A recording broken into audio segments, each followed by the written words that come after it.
You see a set of tire tracks in the brown slush that covers the plaza mosaic.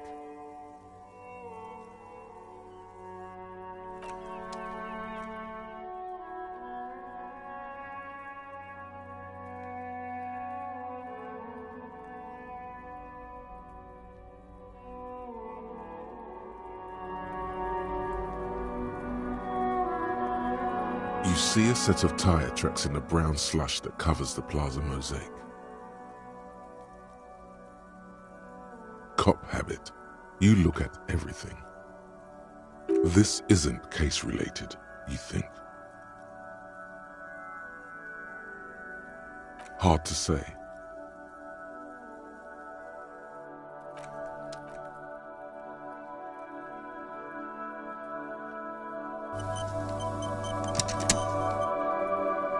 You see a set of tire tracks in the brown.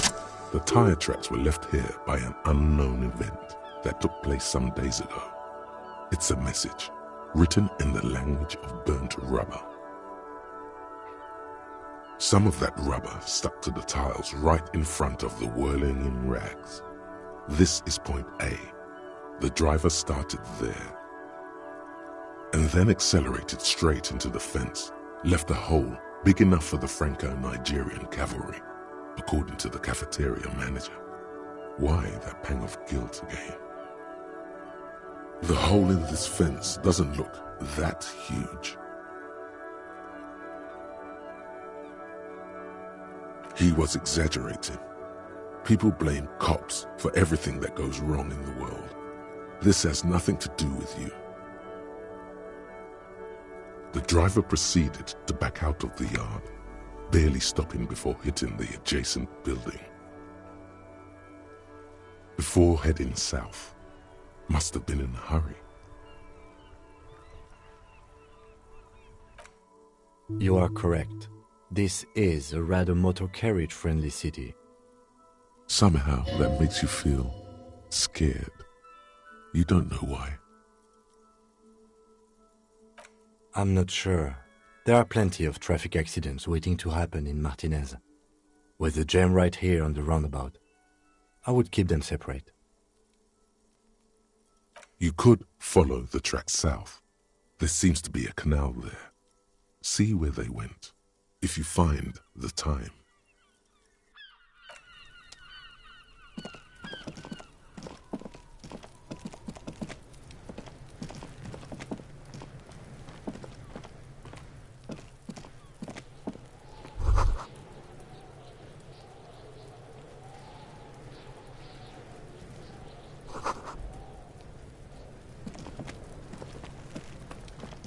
This trash container is locked. The sliding lid has a padlock that says, "Whirling in rags." There's something in there, not necessarily connected to the case, but still.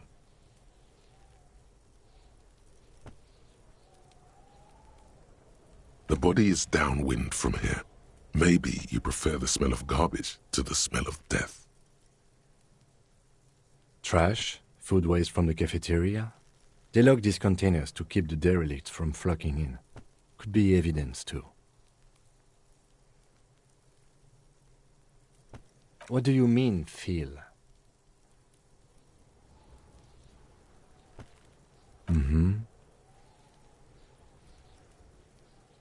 We could try using a pry bar, the one you took from my motor carriage, or we could ask for a key from the manager of the Whirling in Rags. He probably has one.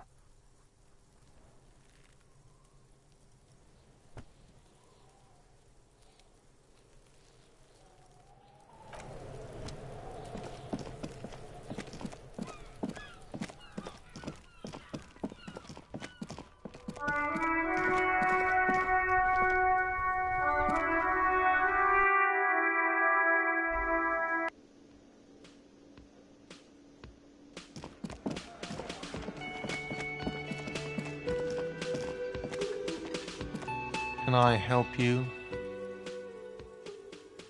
Mine? No, it belongs to the Whirling in Rags. Thank you for clearing that up. Why do you keep the container locked? Why? To keep the hobos and drunks out. That's why. And the neighbours too. They put their trash there and they don't pay for the garbage company. I thought as much. And are you the only party with access to the trash container? Well, yes. Us and the garbage disposal company. It seems a little callous, doesn't it? Something stirs in you. Prod at him and find out.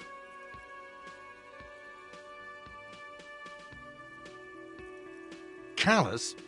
What are you, Kras Mazov? Almost all establishments in Revachol keep their trash locked. The whirling in rags is not special in that regard. No one was implying you were, officer. Where were we? What do you need them for? It concerns the case. Please cooperate. Just bring them back once you're done, please.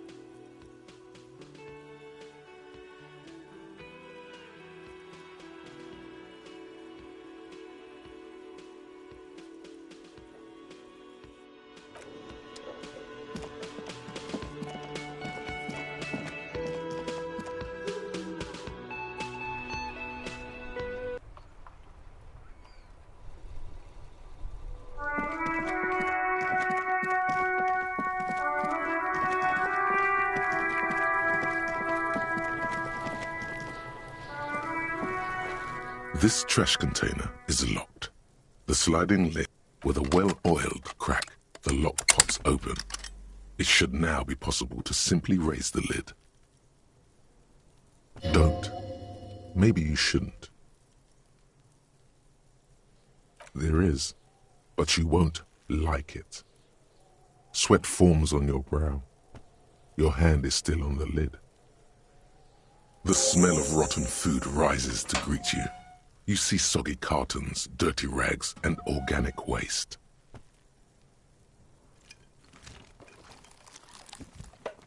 We're just in time. This hasn't been emptied for over a week. You see milk and egg rest with one broken egg in it. Some pasta wrapper. Picking up the soggy packages somehow feels familiar.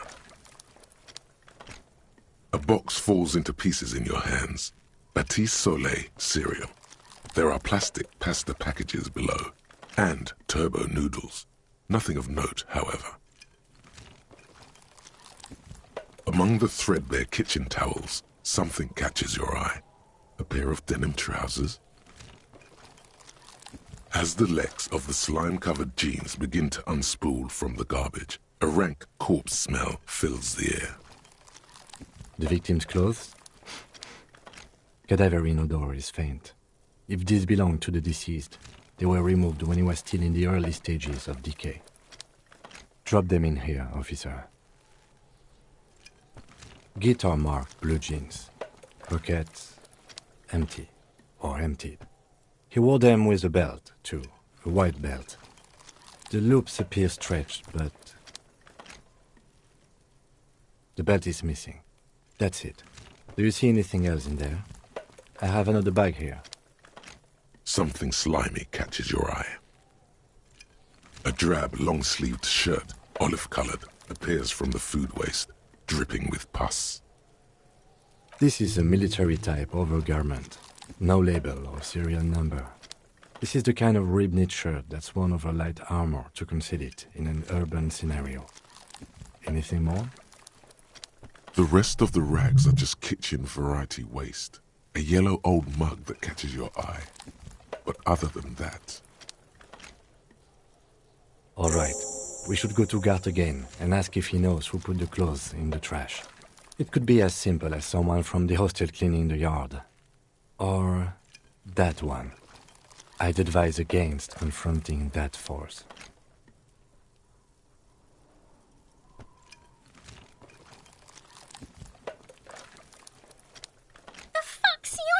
Kids! You hear that, Kuno? He thinks you're an infant or something. See? Not really. All we know is the victim's clothes are in the trash. The lid was locked and his establishment had the key. It's just a small loose thread. The lieutenant nods, then looks back into the trash container. It's just organic waste, cold and slimy on your hands. Apple and potato peels, mostly. Unidentified sludge, and the occasional chicken bone thrown in for good measure. But hey, nothing. It's nothing. Nothing more to see here. What's this? A blue piece of plastic sticks out from the apple peels. It's shiny. Looks like the corner of something. Something larger. A clipboard. A blue plastic clipboard with moist papers hanging from it. They look badly damaged, but you can still make out forms and notes, written in a man's handwriting. Officer, is that your paperwork? Yes, it is. Look. This plastic has the RCM street grid on it. You've even got an autopsy form. If you don't mind my asking, how could you have let your paperwork end up in the trash?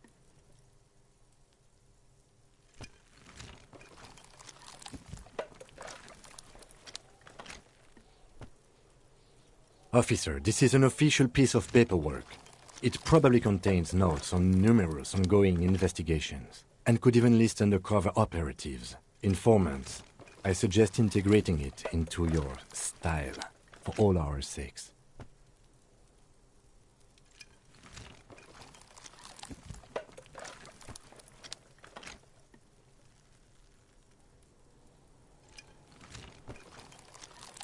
Easier said than done. How could this pathetic cabbage of copy paper and plastic ever become très disco?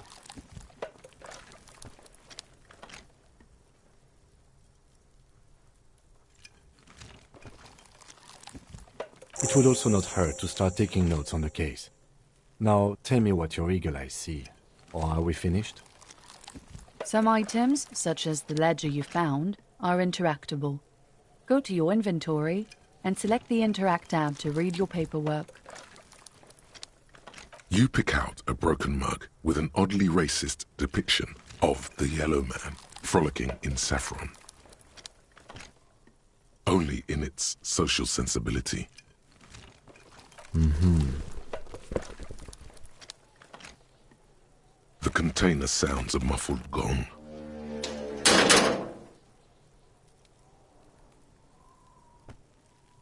That's one thing off the list. I think we got it all.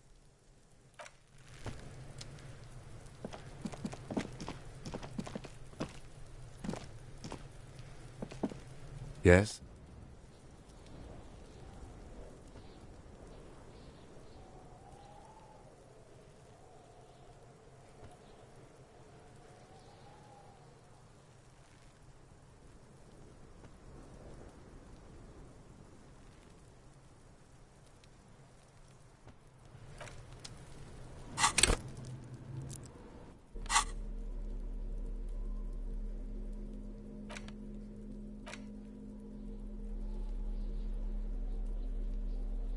It's the ledger you found in the trash. A pitiful cabbage of white and yellow papers hanging from plastic board, barely held together by a metal clip. This sad display is made complete by the faint smell of urinal cleaner. There's a piece of toilet paper, or is it cleaning tissue? No, it's toilet paper, desperately sticking to the back of the blue plastic clipboard. It's a metaphor for you. Below the pathetics, terror. Do not look into its blue heart. It's just toilet paper sticking to the back of the plastic clipboard. You can take it off if you want. Still wet, the toilet paper peels off the plastic easily. All you have to do is shake it off with your finger and voila! The ledger now looks marginally better. An aluminium block runs the width of the board, biting down on the paperwork. Its crocodile teeth are the only thing keeping the papers together. A regular pencil, the tip worn down to nothing, has been attached to the clip. The surface is interrupted by a silvery sticker. It's rectangular, sparkling with iridescence. You don't know how you didn't notice it before. What? Yes, halogen watermark used for adding information to RCM property. It depends. Aside from an anti-counterfeiting stamp, mine has my station number and address. The information varies by date of issue. How many years you've been on the force, he's thinking. It'll have that. Any capable light with the right wavelength will do. All RCM vehicles have headlights designed to reveal halogen watermarks. Mine too. This means you can read the watermarks if you just turn the lights on. Okay. While a bunch of sodden papers sag from the clipboard in your hand, it's a sorry sight. They're not exactly white. They're yellowed in patches by sunlight and alcohol, and covered in dense blue handwriting. Ink escapes into watercolor patterns, reaching its tendrils across entire pages. The paper itself is checkered, with faint red lines, forming short paragraphs. Once in a while, there's a red stamp that exclaims, "Case files, commit to paper." The case files themselves are plenty. You count more than 100 sodden, crumpled up, earmarked pages falling apart in your hands. They appear to be sufficiently organized and extremely dense, if mostly illegible. Work, strife, poverty, the Jamrock Quarter. These are handwritten logs of investigations dating back to January 51, this year. The exact number is hard to estimate due to missing pages and an odd naming convention. But there are at least 20, maybe 30 cases undertaken, not completed, mind you.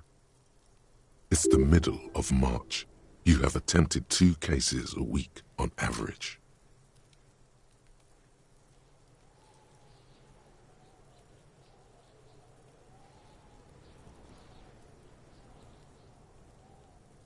Huh?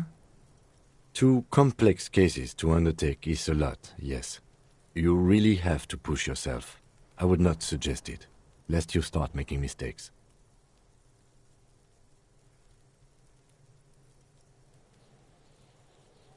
Arson, petty theft, spousal abuse. Handwritten logs on dozens of investigations date back to January 51. Stamped case files, commit to paper. These are your last couple of months in Revachol, Precinct 41, Jamrock Quarter. Yes, it appears you employ a, shall we say, robust yet literary system. Each investigation has its case number written on the margins. Yet, still more tellingly, most are accompanied by a name. A title, one might say even. One that draws inspiration from snoop fiction and vespertine cop show staples. Yes, all caps. One is called The Next World Mural. Another, The Square Bullet Hole Murders. Another yet, The Unsolvable Case. Others appear more light-hearted. The guys on a couch in an unexpected location, and the murder at the hookah parlor. Even the rare article-free collapsing tenement. Murder features prominently throughout. It's going to take an effort to piece these case files together, but it can be done. Once you're done inspecting them up close. You mean the alphanumeric? Officer, precinct, time of arrival at the scene? Oh, you mean the titular? Yes, well, so do I. In our defense, almost everyone in the RCM does. It's a holdover from the early days of the RCM, right after the revolution, when the organization had little idea how to do things. It persists in an unofficial capacity. Officers use these titles to refer to their work among themselves. Again, in your defense, I seem to have named one the man with the hole in his head. That was a real person. His death was real. Still, I named it that, to amuse myself. I pray his loved ones never find out. Rail spiked through the head. He died. It was a workplace accident. There is, for precisely one more. 15 pages near the end remain untouched by the damage. The checkered grid forms a structure of passages, breaking the case into subtasks to accomplish. The tasks you've completed flow out of the kind green ape pen in a brash freehand similar to the rest of the letters. The wording comes easily. It's almost robotically simple, a language developed for mental rigor and simplicity. Inspect the victim's body. Interview the cafeteria manager. It's not exactly poetry, but poetry would be out of place. A satisfying slash sounds across the paper. You're done, it seems to say. And you, and you. Things to be done and things already done. The composition of reality. This is an extremely useful tool for a detective of the citizens' militia. Now all that remains is to name the case. No, actually. Any ideas?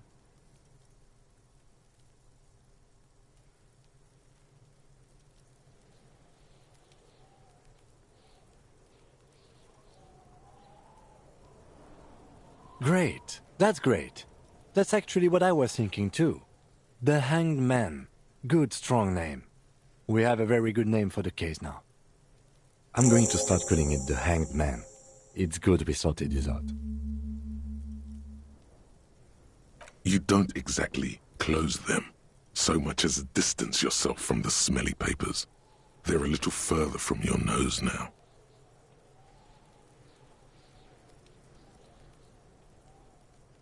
In the back, you see thin, translucent copier paper. Some neon yellow, some bright red, all covered in boxes, like marching armies. These look like official forms, waiting to be filled out. Then rip them from the binder and hand them out, according to type of form. 3. The topmost are misconduct fines, the middle ones are station calls, and the bottommost are field autopsy forms. Each is easy enough to make sense of. You don't have to be an intellectual giant to do police work. A monetary penalization ranging from 20 to 250 real. Severe cases allow for 1,000 real, but that requires special paperwork. The details of issuing these fines are spread out over the rest of the fields. But they appear pleasantly vague. These are quite sinister in tone. They give a date and time for the person to appear at the specified precinct police station. Below the call are the criminal charges you risk by not appearing. A dozen pages of thin copy paper, bright red in color. You see the parameters of a deceased human form waiting to be filled in. Age, sex, condition of internal organs. Yes, all that remains now is to fill those forms and hand them to people. Fines for wrongdoers, interview requests for bad guys, and field autopsies to dead guys.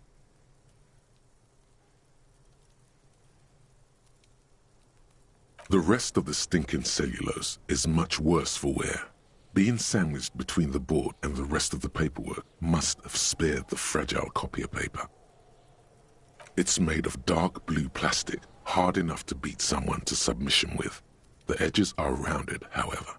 The U4 size board feels thick and heavy in your hand. Light shimmers on its wet surface. On the back you see the embossed letters, RCM. Something rattles inside, ever so lightly. Is there a hidden compartment? The plastic shimmers like lapis lazuli, but it is not see-through. You cannot see to its center. With your hands, U4-sized pages hang from the clip screwed to the top of the board.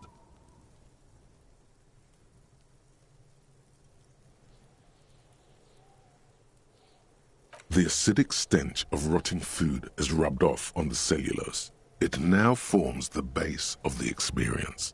This base surrounded by a faint air of spoiled meat, the stuff of death itself, and then sprinkled liberally with the citrus zest of toilet cleaner.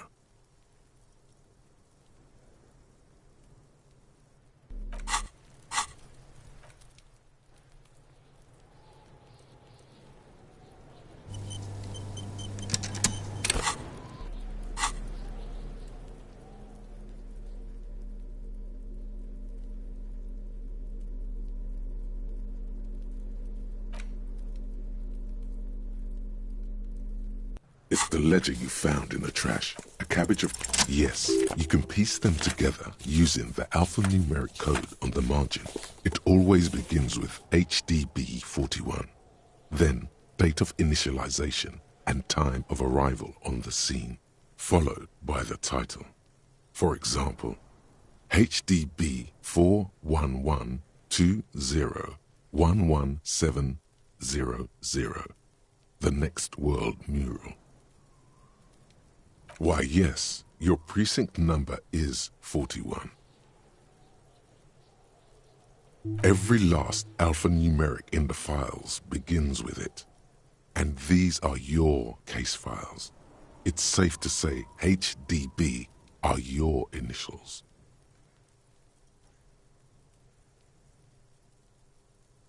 I got nothing here either. Logic really isn't the best faculty to have this conversation with. But it's the one you got. So sorry. Yeah, we're staying out of this business for now. HDB is bad news from yesteryear. It's shit, honcho. It takes about half an hour to piece one together using the system you've devised. Where do you want to start? This one is relatively easy to reconstruct. Overnight on 1202, a graffito, nay, a mural, appears on an 8-story tenement overlooking central Jamrock. The building is a sparsely inhabited ghost tower, part of a failed real estate development called Grand Couronne. Cause of failure, rent too high. The mural is enormous. 2 silhouettes, a man and a woman, are kissing. The text cut into their form reads, "True love is possible only in the next world. For new people, it is too late for us. Wreak havoc on the middle class." People call it that thing and that fucking thing. It's visible for miles. In 2 days, the station's complaints desk gets clogged with requests to remove the bummer. You and your partner are assigned to the case. The graffito crew is easy to track down. Only the bell lectures have the literage of industrial paint to cover the surface. One of the graffito artists is rumored to be rich. They take responsibility for the execution, but not the design. The ideologue of the Next World Mural, as the crew calls it, remains an unknown.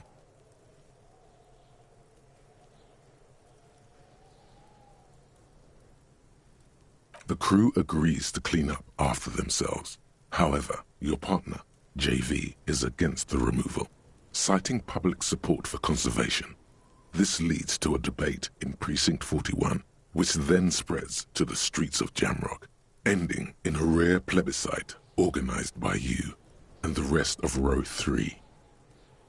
The 9,000 people subjected to the mural's message, all of Lakeside, Central Jamrock, and Villalobos, plus half of the eminent domain, participate in the vote.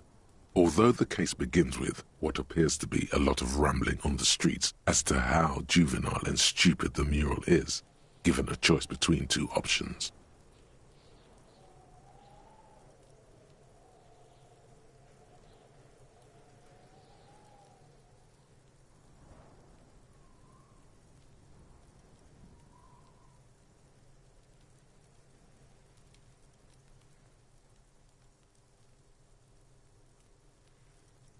A staggering 78% of voters choose to keep it. Turns out the opposition were a loud minority, and that love truly is possible in the next world for new people, and it is too late for us.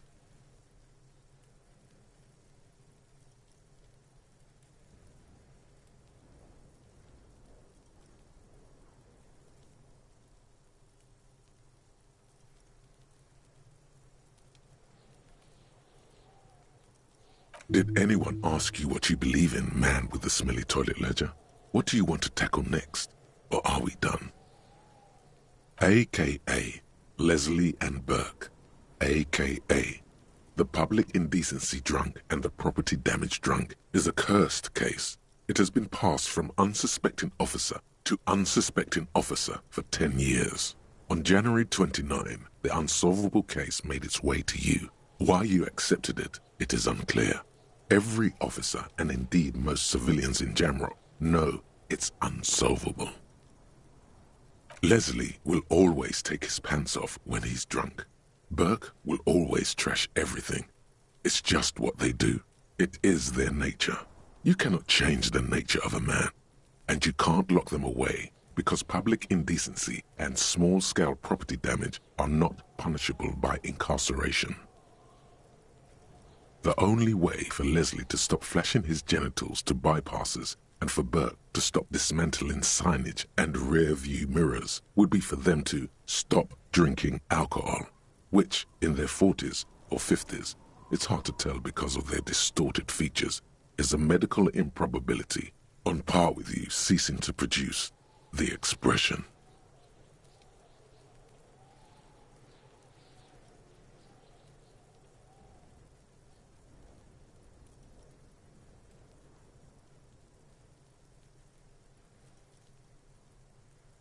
Threatening fines, dragging them to the station, locking them up in the hellholes they live in, locking them up in the station, hypnotherapy, even trying to get the local gang of Zemyaki to take them out. The Zemyaki gave them ethanol so Burke and Leslie would expose and rampage even harder. You tried it all, and still the complaints wouldn't stop, as they hadn't stopped for 10 years. It's plain to see from the files that you, Satellite Officer JV, and Special Consultant TH had more important cases to attend to. You uncover cross-reference to several ongoing investigations, each brought to a standstill every time you drive down Main Street. Because there they are, on the corner of perdition. And what is Leslie doing?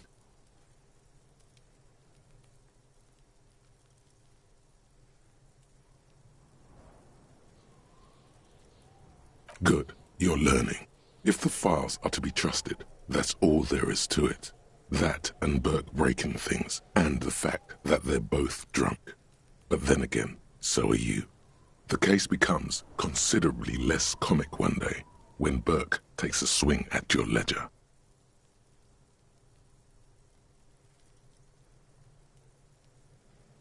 He must have it confused with the property he likes to damage. But the joke's on him. The officer is also drunk. Way more drunk than Burke there. And let's be fair, you also have party eyes.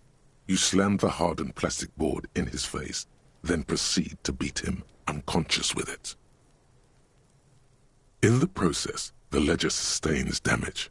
The compartment within, reserved for permeable documents, is jammed shut. You stop your assault on the now unconscious Burke to open it, but are unable to do so. The officer began to cry, reports Leslie, who, at this point, is tending to Burke. He came at us, and at us. I think he was trying to kill Burko. While trying to kill Burko, you slowly come around. The permeables compartment is open. You've smashed it open on poor Burko's kneecaps. The good news is, Burke can't walk anymore. Can't get out of his apartment, an invalid. With Burke to tend to, Leslie cuts back on the indecent exposure. Maybe he flashes his genitals to Burke. Who knows? But both drunks are off the street. The complaints stop. The unsolvable case is solved. Which is also why the officer responsible narrowly escapes a disciplinary hearing. The end. Do you want to read another one?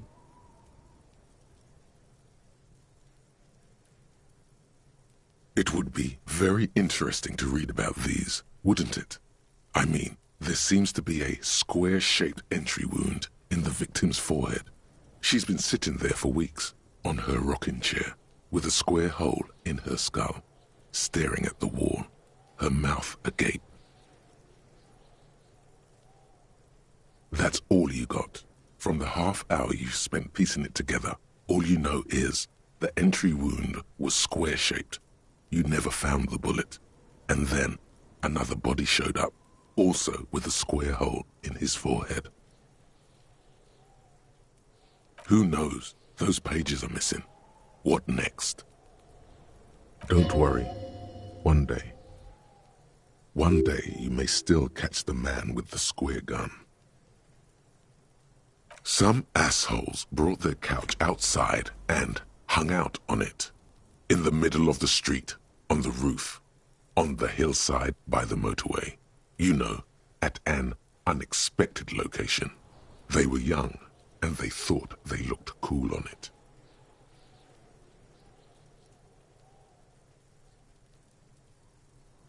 Insufferable dicks. Young people are the worst. So anyway, you got a complaint about the damn sofa, or couch, or whatever it is. They were leaving it out in all these unexpected and whimsical locations. They took it to where they also took photos of themselves on it, and smoked cigarettes, and drank coffee because they felt it's intellectual. Cigarette butts, coffee cups, stupid couch. You had to clean it all up, and you did. So congratulations to you. Case solved. No, you didn't have time for that. These notes show that you have what is called a real goddamn job. You don't have time to be chasing down the couch assholes. You have a real job to do. What next? Murder. Tum-tum-tum. At the hookah parlor was a case originally assigned to an officer called Joseph Mills, who is now dead, of circumstances completely unconnected to murder at the hookah parlor. Beaten to death by a throng of Villalobos gang members when him and his partner J.M., only initials mentioned, answered a call one night. It's a sad story, and it isn't really represented in your case files. Stop stalling and get to the murder at the hookah parlor. Joseph Mills was on this case that he just couldn't solve, was doing it solo, said it was a real nutcracker, a real brain twister, was on it for, like, a month. The captain got impatient. Shit or get off the pot, Mills. Mills didn't get off the pot, not yet. He kept at it for a couple of weeks more, racking his brains, running with every theory, as outlandish as they seemed. Still couldn't solve the murder at the hookah parlor. Tough case, he said. Toughest he's ever had. No, he was awful. Awful sense of humor, too. The worst jokes you've ever heard. Really rapey. Still, he'd been on it for months now. Said it was the final case. Said it was uncrackable. That murderer vanished into thin air. That goddamn hookah parlor was all he talked about. Okay, so the case is handed to you because Mills isn't getting anywhere, and you look into it. Here's the setup. A young man is found dead in a hookah parlor. You know, those places where you go and smoke bubblegum-flavored vapor all day. Yeah, really lame. So anyway, young man in his 20s found with his skull busted open, right on the floor of the hookah parlor, in the middle of the day. No one else is in there. Only client that day. In perfect health, too. Some kind of movie producer. No one enters. No one exits. He's just sucking on his watermelon hookah all morning, all noon, like he usually does. He's a regular. No calls, nothing. Just sucking on the hookah until 15:45. Then bam, he's dead on the floor with his skull busted open, blood everywhere. What happened? How can it be? Mills has no idea. Invisible assassin, movie deal gone sour. Girl at the counter did it. Nothing fits. Eerie. Man just dropped dead. So you go to the parlor. You see cushions around the table. Tables low, heavy, really sharp edge.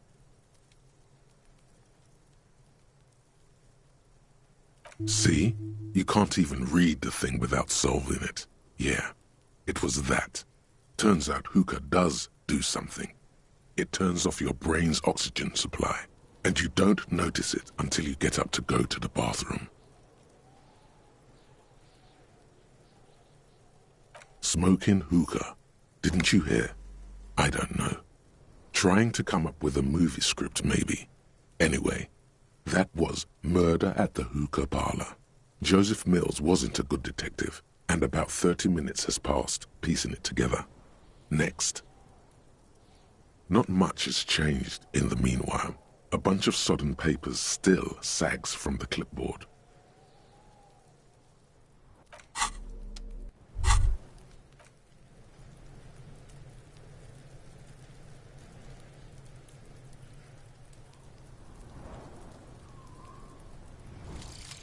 Some kind of superstar. They say the world isn't ready for a rock and roll cop. No one wants their state monopoly on violence to be mixed with celebrity worship. They claim to know it would be dangerous for detectives to rise to the ranks of demigods and have sexual encounters with barely legal cover girls. It would be insane, they say. To all this, you say, "Fuck off and die," in a cool voice. You people have no idea how good these cops are gonna get. They're gonna crack 20 cases a day. In the future, cops will be like astrophysicists, or prime ministers, or prophets. And you're the first one.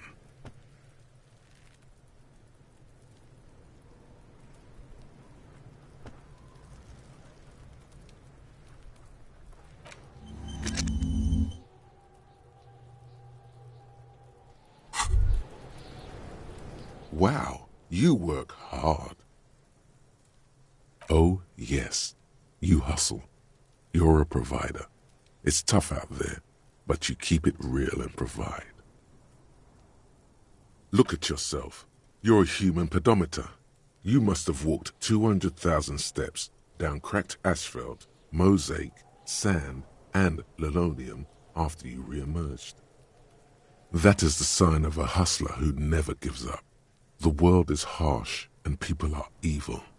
You didn't make it that way, and you won't let it break you. You ride.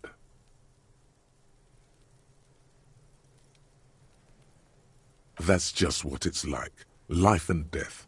But you got gills on your side, baby. Got those black papers with the faces of the innocents on them. You bring in the Franco-Negros and the Solas. It ain't easy, but you do it, day in and day out. You didn't make the rules, but you won't lose. You're a cop, and a sprinter, and a money printer.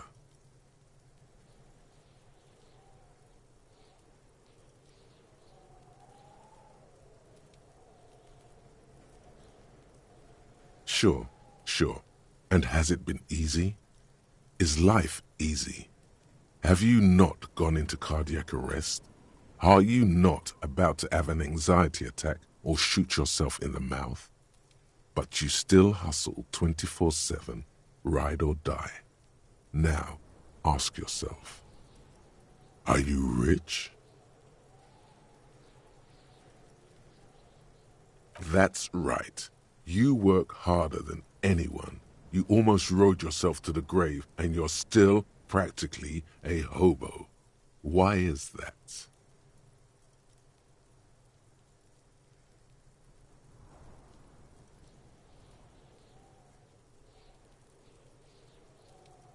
Boo-hoo. The system is broken. The establishment is keeping me down. That's not the fuck yeah attitude you're used to. What is this? Why are you so poor?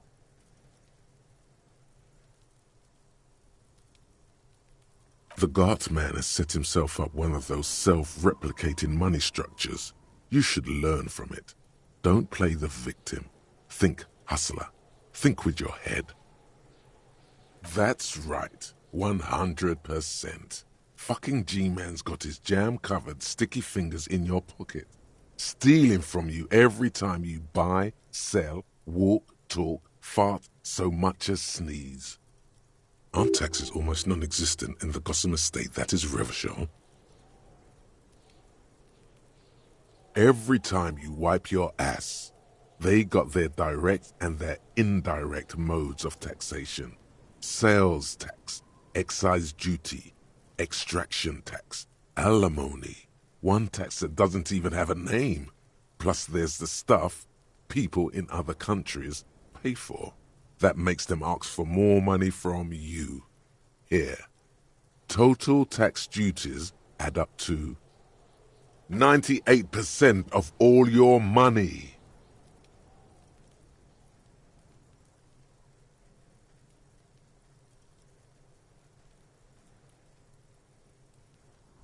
Here you go, hustler. Fight the righteous fight. Free the people. Keep it real. Keep it street. Keep foaming at the mouth furiously on the tax issue.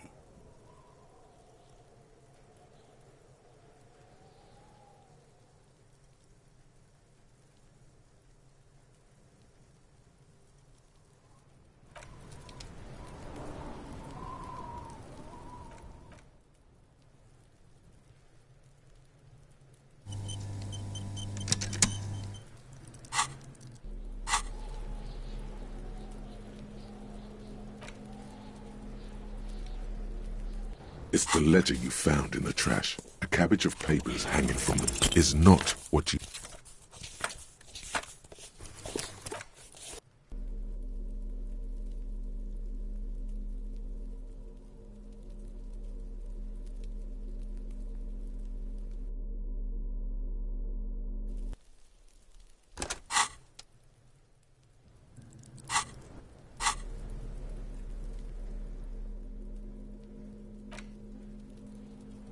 It's the ledger you found in the trash. A cabbage of... is not...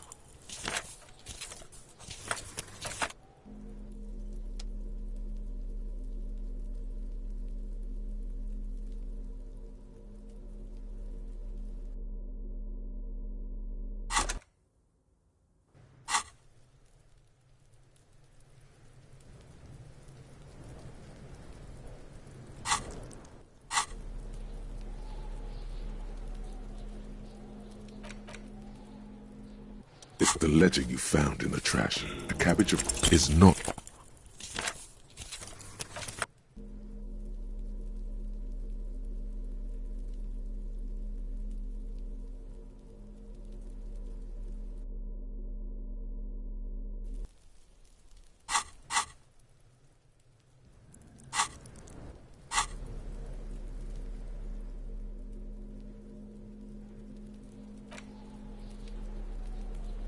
It's the ledger you found in the trash. A cabbage of...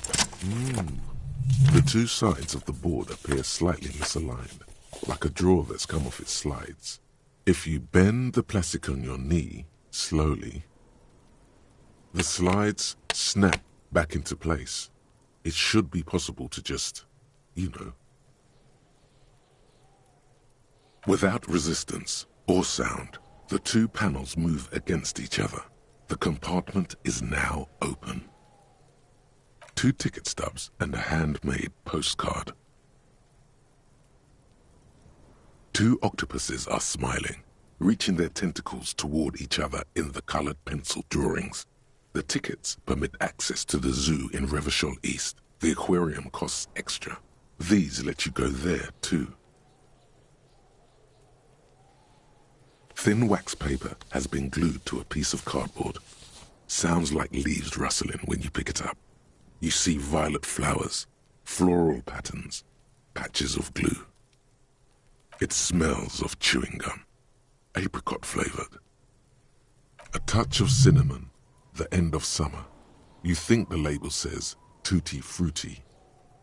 Familiar handwriting lines the inside of the card, looped, round letters in a woman's hand. A young woman in her 20s. There is care, effort, and a smile, you think. Although that is not something you can read from someone's handwriting. Harry, it begins. You're already reading. I wanted to write you a letter so you can read it when you wake up. Maybe it will make you happy. Throw it away, please. Your hand shakes holding the card. Every morning when I step out and you're asleep behind me, it says, I find a little piece of sadness in me. I carry it in my chest, down Voyager Road. Every step I take, it grows. By the time I reach the fuel station, it has filled me entirely.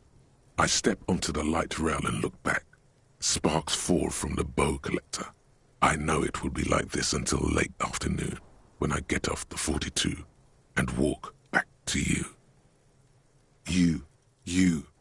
Every step I take will get lighter. It almost makes me run. Sometimes I do. I can't believe I met you. I can't believe the happiness I feel with you.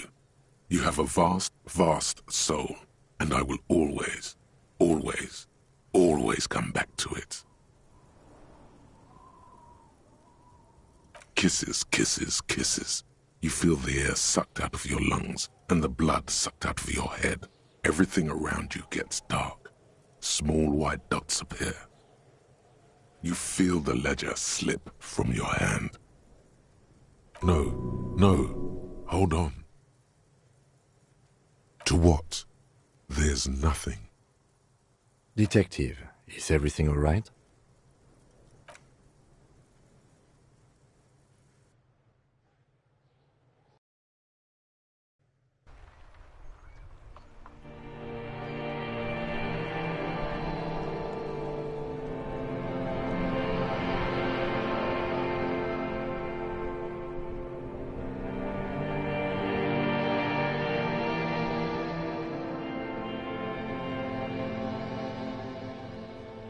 There is nothing.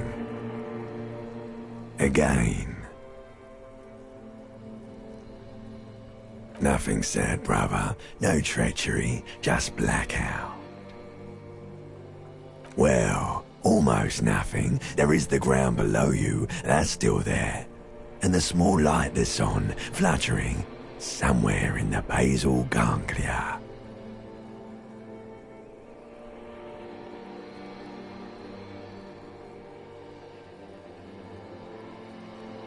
That's me. Blue eyes, that's me.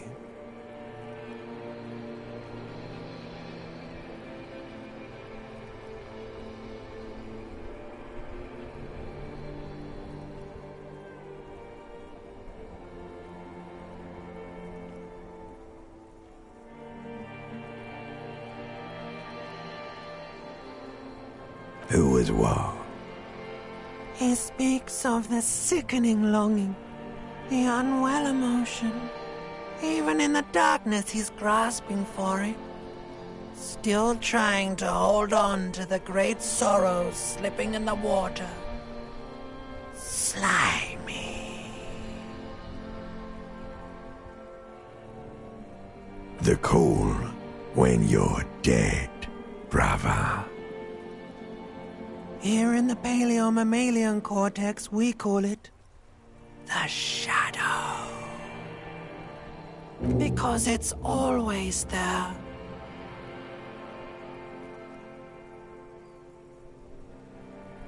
Bloated corpse of the past resurfacing. Don't prod at it. It will start moving again. There is no Voyager Road. There are no roads, no houses, no lights in the windows. It's all on pause. You think they would let you? Until you disintegrate into biomolecules? No. Someone is breathing on your face now, inspecting your pupils, stupid idiot.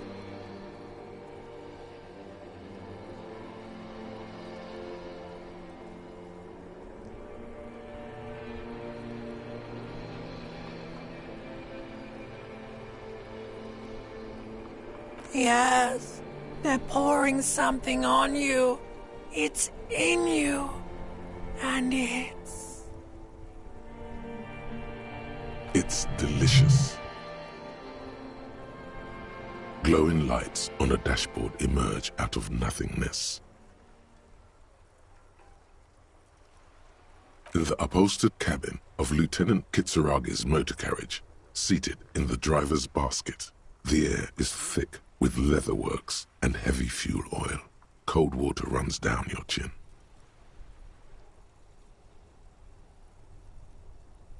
Drink. Water. The water is cold, silvery, the stuff of life itself as it pours down your parched throat. The pounding in your head recedes. The darkness parts. Drink. You haven't drunk water in 2 days. Did you know the human body is not made to survive on alcohol alone? You need a secondary form of hydration.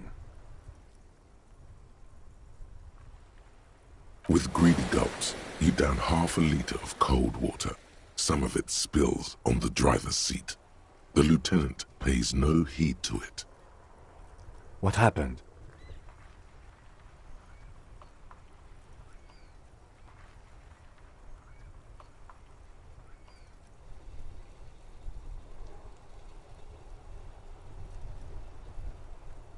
That does sometimes happen.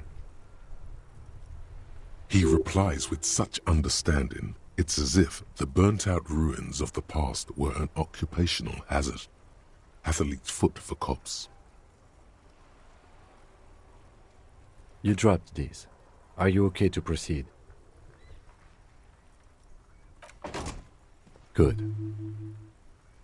The Ledger of Failure and Hatred is a special item that can be used both as an interactable and a tool equipped in your held slot for skill bonuses.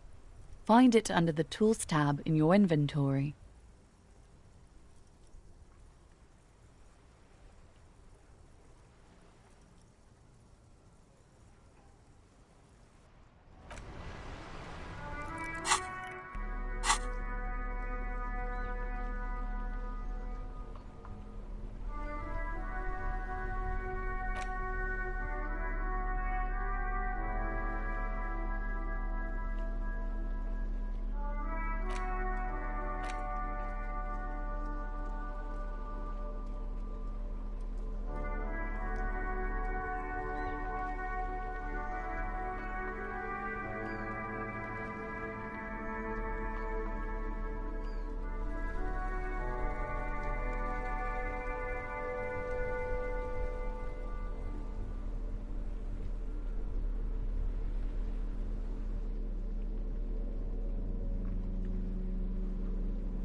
It's the ledger you found in the trash. A cabbage of papers hanging. Without resistance or sound, the two panels move against each other. The compartment is now open. Inside, you see 2 ticket stubs and a hat. You stare at the card, willing your hand to move. It refuses. It's too much. Not a game.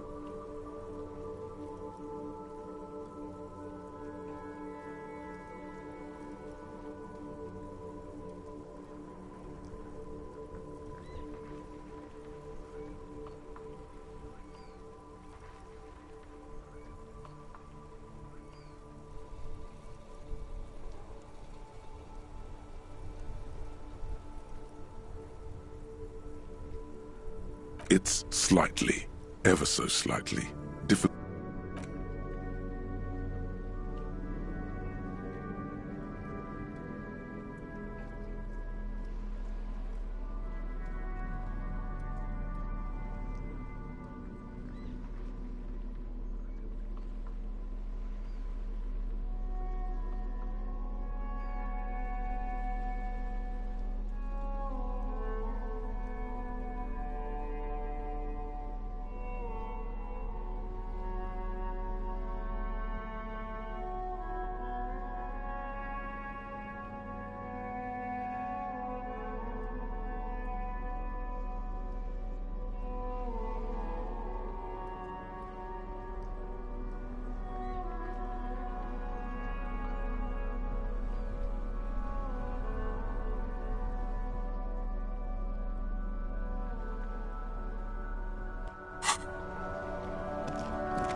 Can I help you? Thanks. I hope you found what you were looking for. How strange. I certainly didn't put them there.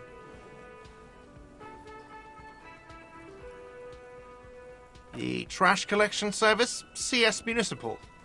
I don't see why they would put anything in the trash, though.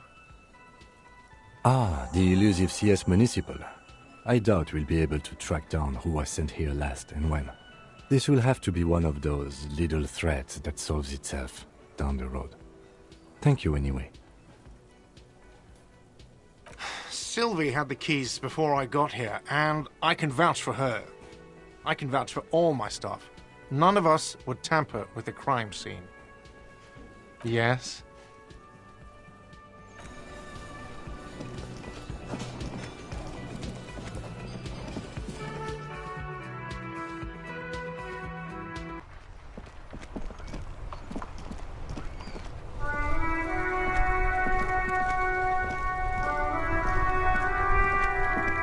Inside, you see a set of steering levers, a radio microphone, a puller. All right.